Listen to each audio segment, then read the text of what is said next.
Alam niyo po kaibigan, testimony ko na lang po, no? Ako po'y nawalan po ng trabaho. Dahil kung titingnan niyo po ang aking kaliwang kamay, ako po'y nabalian ng buto. Nawalan po ng trabaho, nawalan po ng pinansyal.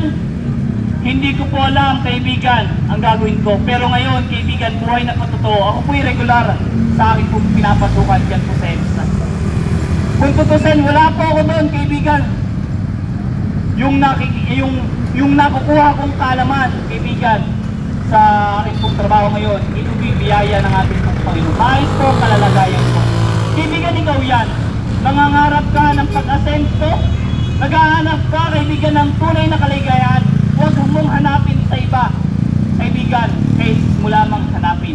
Kaya po sasamahan kita sa isang panalangin na pagtanggap. Hindi po reliyon ang aking hangad, kaibigan. Hindi po reliyon. Ang hangad ko, kaibigan, lumapit ka sa ating pong Panginoon. Mararanasan mo ang tunay na kaligayahan na katulad na naranasan po namin, kaibigan.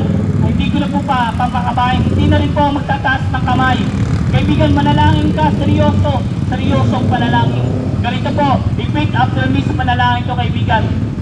May gagawin ang ating pong Panginoon. At ganito po ang panalangin, Panginoong Jesus. Ulitin niyo po na mula sa puso, Panginoong Jesus.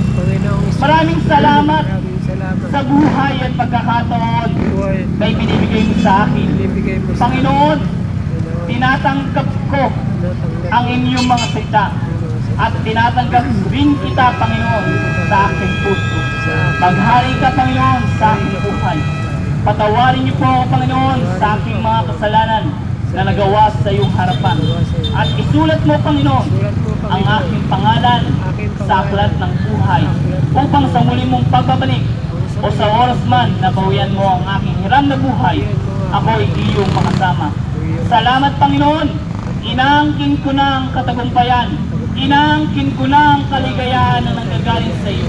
Panginoon, ito po ang aking panalangin sa pangalan ni Jesus. Amen. Kaibigan, simpleng panalangin na lang yan, pero malaki ang magagawa. Kung ikaw ay seryoso, kaibigan, nakikita ko po kayo, no? No, kaibigan, nakikita ko po kayo, pero hindi ko po alam ang nilalaman ng iyong puso at isipan nyo.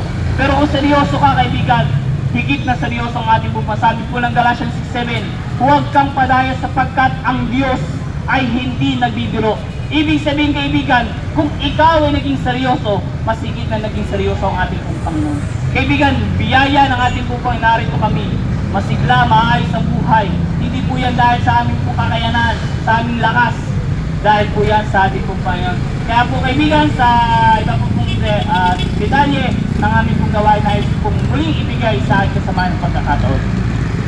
Amen. At tunay nga na mabiyaya ang ating Panginoon. At kung ikaw